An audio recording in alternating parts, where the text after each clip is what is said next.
The room buzzed with a soft hum, an alien blend of technology and atmosphere regulation that never quite let you forget you weren't on Earth. Captain Mira Hayes adjusted the collar of her dress uniform, her gaze scanning the semicircle of alien delegates seated before her. Their features ranged from the nearly humanoid to the utterly bizarre. Gelatinous forms encased in shimmering light, insectoid figures chittering in a language she couldn't begin to parse. It was the Galactic Concord's tribunal chamber, a place of supposed justice, though Mira had her doubts. Humans had only been part of the Concord for 5 years, and already, this day had arrived. Behind her, the holographic display flickered to life, casting an ethereal glow over the chamber. The words "war crimes," humanity, hovered ominously in the air, translated into a dozen alien scripts. Mira suppressed a sigh. This was a trial, not of one person, but of an entire species. Captain Hayes, an elongated being with translucent skin and a voice like wind chimes, addressed her. "You stand here to represent your kind. The charges against humanity are extensive." Mira stepped forward, her boots clicking against the smooth obsidian floor. "I'm aware," she replied, her voice steady. She wasn't just a soldier here. She was an envoy, a defender, and, if need be, an accuser. The alien's luminescent eyes dimmed slightly, a gesture Mira had come to understand as disappointment. "We find it perplexing," the alien continued, "that a species capable of such beauty and innovation would also conceive acts described in these records." The holographic display shifted, showing grainy images, a burned-out village, bodies lined up in trenches, the shattered remains of a once thriving city. Mira winced internally, but didn't flinch outwardly. Humanity's worst moments, laid bare for an audience that had never known war. "I won't deny that humans have committed atrocities," Mira began, her voice cutting through the charged silence. "But I will argue that those atrocities are not the sum of who we are. And, perhaps more importantly, I'll argue that your understanding of these acts is incomplete." A murmur rippled through the assembly. Incomplete. To beings who prided themselves on their vast intellect and millennia-old civilizations, the suggestion was almost offensive. But Mira knew she had a plant that seeded doubt. The stakes were too high. Her eyes drifted to the back of the room where Sergeant Jonah Reeves stood at attention. He was a stark contrast to her polished demeanor, a Marine through and through, with a build that seemed carved from stone and an attitude to match. Jonah had been her idea. If the tribunal wanted to understand humanity, they needed more than diplomats and polished speeches. They needed someone who had lived the realities they were so quick to condemn. "Sergeant Reeves," Mira called, gesturing him forward. He moved with the precise efficiency of someone who had spent years under fire. As he stepped into the spotlight, Mira caught the faintest smirk on his face. He was ready for this. "Ma'am," he said, his voice gravelly but firm. "You serve in the Orion campaign, correct?" Mira asked, though she already knew the answer. The tribunal didn't. "Yes, ma'am. 3 years, 2 deployments." Mira turned back to the alien assembly. "Sergeant Reeves will explain a concept you may find unsettling. The concept of war crimes." The alien murmurs grew louder. Mira caught fragments of translation through her earpiece. Contradiction. Paradoxical. Unnecessary term. For species who had never known war, the idea of codified rules within it was almost incomprehensible. Jonah took a step forward, his hands clasped behind his back. "War crimes," he began, "are rules for how not to lose your soul when everything around you turns to hell." The chamber fell silent. Jonah's voice, rough and unadorned, carried the weight of someone who had seen hell firsthand. He wasn't here to sugarcoat things. "Humans," he continued, "are messy. We fight. We make mistakes. But even in our darkest moments, we try to hold on to something bigger than ourselves. Rules. Codes. Lines we promise not to cross." One of the delegates, a crystalline entity whose voice resonated like struck glass, interjected. "If these rules exist, why are they broken?" Jonah's gaze didn't waver.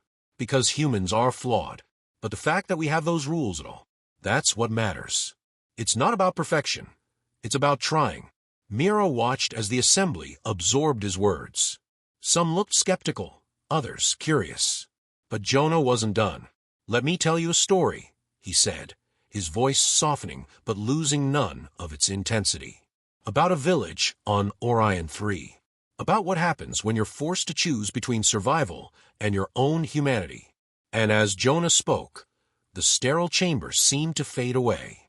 He painted a picture of fire and smoke, of choices made in the crucible of battle, of a young Marine who faced an impossible decision and carried its weight long after the battle was over. Mira could see the impact in the eyes of the delegates. For the first time, they weren't just looking at humans as statistics or historical records. They were seeing them as people. Flawed, yes, but striving. Always striving. When Jonah finished, the silence was profound. The crystalline delegate finally spoke, its tone less accusatory this time. "You've given us much to consider, Sergeant Reeves." Mira stepped forward, her voice steady. "Humanity is not defined by its worst moments. We're defined by how we rise above them, by how we learn, adapt, and try to be better." The tribunal's deliberations would take time, but Mira felt a glimmer of hope. They had seen the darkness within humanity, but they had also glimpsed the light. As she and Jonah left the chamber, she glanced at him. "Not bad for a Marine," she said with a faint smile. He smirked back. "Not bad for an officer." And for the first time in weeks, Mira allowed herself to believe they might just make it through this. The tribunal's deliberations had barely begun when the first ripple of dissent coursed through the Galactic Concord. Mira and Jonah sat in a dimly lit holding chamber, waiting for the next phase of the hearing to commence. The air was heavy with tension, thick enough to cut with a knife. Jonah leaned back against the wall, his arms crossed, while Mira reviewed the tribunal's guidelines on her datapad. "You think they bought it?" Jonah asked, his voice low. Mira didn't look up. "They're considering it. That's more than I expected. But don't get comfortable. This isn't over." The door hissed open, and a Concord official stepped in, their insectoid mandibles clicking rhythmically. Mira recognized them as Vrex, the tribunal's chief recorder. "Captain Hayes, Sergeant Reeves," Vrex began, "we've received a formal challenge to your statements." Mira arched an eyebrow. A challenge? Vrex's mandibles quivered in what Mira assumed was discomfort. The ZYRTH Coalition has provided additional evidence that paints humanity in an unflattering light. They demand an immediate session to present their findings. Jonah snorted. "More evidence, huh? Bet they've been sitting on this since the start." Mira rose from her seat, straightening her uniform. "What kind of evidence?" "Classified until the session begins," Vrex replied. "But I would prepare yourselves. The coalition seems eager."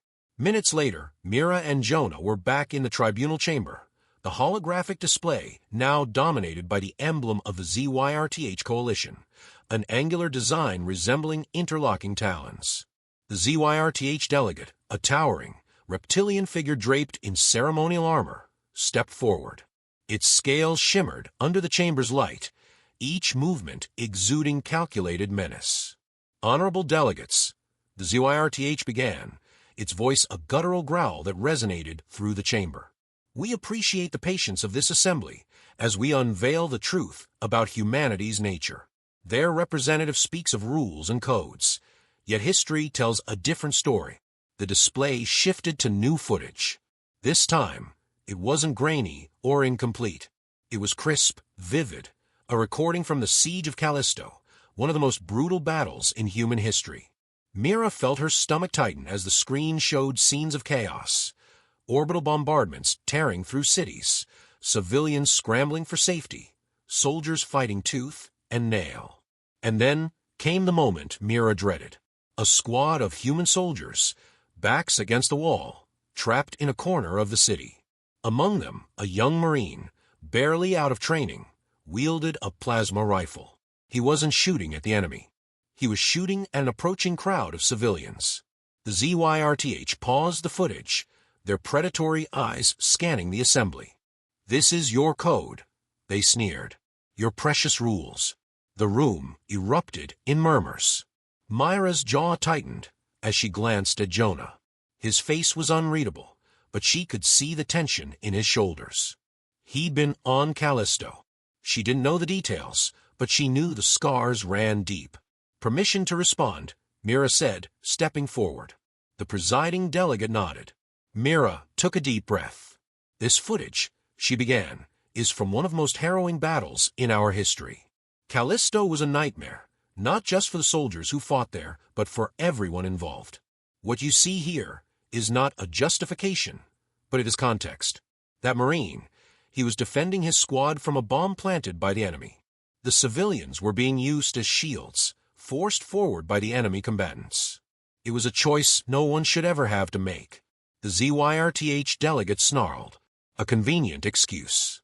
You call yourselves protectors, yet you slaughter the very people you claim to defend. Jonah's voice cut through the chamber, sharp and unyielding. You ever been in a fight? He asked, stepping forward. I mean a real one. Not some ceremonial duel, but fight where every second could be your last. The ZYRTH delegate glared at him, but didn't respond. Jonah pressed on. You sit here, watching recordings, passing judgment like it's all so simple. But let me tell you something.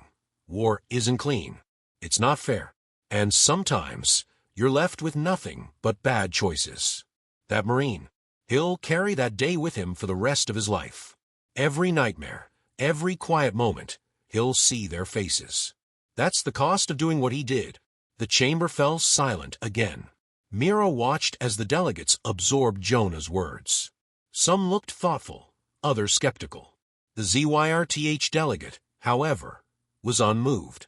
If humanity cannot abide by its own rules, it has no place in the Concord, the ZYRTH declared. Mira stepped forward, her voice steady despite the storm raging inside her. Humanity isn't perfect, but neither is the Concord.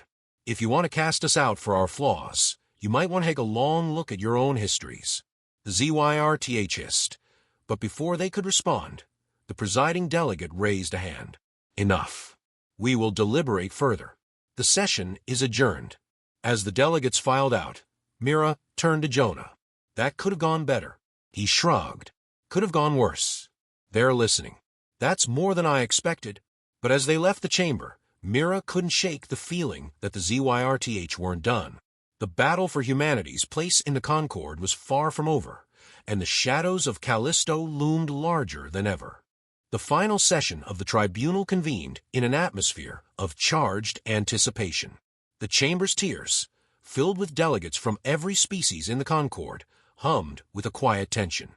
Mira Hayes and Jonah Reeves stood at the center of the arena, a harsh spotlight isolating them from the delegates' shadows.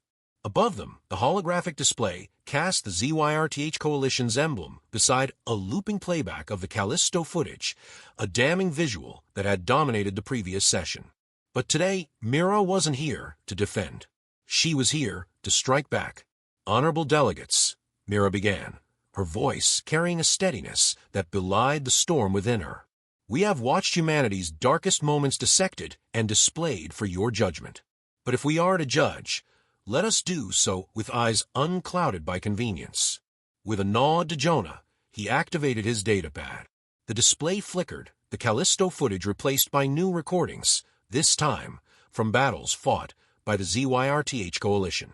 The delegates murmured as images of forced conscriptions, scorched colonies, and civilian displacement played out in stark detail. The ZYRTH claimed moral superiority while condemning humanity for our failures. Mira continued. Yet here we see their own hands stained with blood. War spares no one.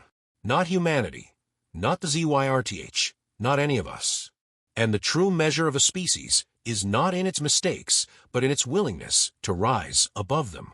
The ZYRTH delegates surged to their feet, their scaled fists slamming against a podium. This is an outrageous deflection. The Concord is not on trial here. Your kind is. Mira met their glare with unwavering resolve. If you seek to measure humanity by the yardstick of war crimes, then you must also measure yourselves.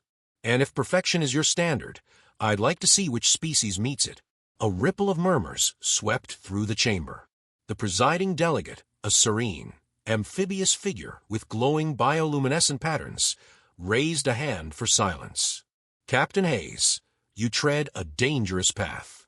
Are you suggesting the Concord itself must reconsider its own foundations? I'm suggesting we embrace the foundation upon which the Concord was built, Mira said, her tone impassioned. Unity through diversity. Strength through understanding. Humanity's history is marred by war, yes, but is also defined by resilience, by an unyielding drive to learn, adapt, and do better. If you cast us out, you deny the very principles that bind us together. The presiding delegate leaned forward, their luminous eyes narrowing. And what of Callisto? Do you deny the actions taken there? Jonah stepped forward, his voice rough but resolute. No, we don't deny it. Callisto was hell. Mistakes were made. People, good people, did terrible things because they thought they had no other choice. But you know what? We've spent every day since trying to make sure it never happens again. He gestured to the display, now showing images of human relief efforts, rebuilding devastated worlds, providing aid to displaced alien communities, fostering cooperation between species. This is who we are. Not perfect, not clean, but trying, always trying. For a long moment, the chamber was silent. Then, slowly, the presiding delegate rose. The tribunal will deliberate on humanity's fate. The session is adjourned. Mira and Jonah left the chamber to a flurry of hushed conversations. The waiting period stretched into hours, each minute a weight on their shoulders. Mira paced the holding chamber, her mind racing with what-ifs and worst-case scenarios. Jonah sat quietly, his gaze distant but steady. Finally, the door opened, and Vrex entered, their mandibles twitching. The tribunal has reached a decision. Mira held her breath, and Vrex's mandibles quivered in what Mira now recognized as a smile. Humanity will remain a member of the Concord. The tribunal has accepted your argument that no species is without fault, and that your efforts toward accountability and improvement merit recognition. Relief washed over Mira like a tidal wave, but she kept her expression composed. Jonah, however, let out a low whistle. Well, I'll be damned. There is one condition, Vrex added. The tribunal requests that humanity lead a new initiative within the Concord, the establishment of a universal code of wartime ethics to ensure that tragedies like Callisto are never repeated. Mira exchanged a glance with Jonah. We accept, she said firmly. As they stepped out into the open air of the Concord's central plaza, the weight of the past days finally lifted. Mira looked up at the vast sky, a mosaic of alien worlds visible through the translucent dome. Think they'll really follow through with this code? Jonah asked. Mira smiled faintly.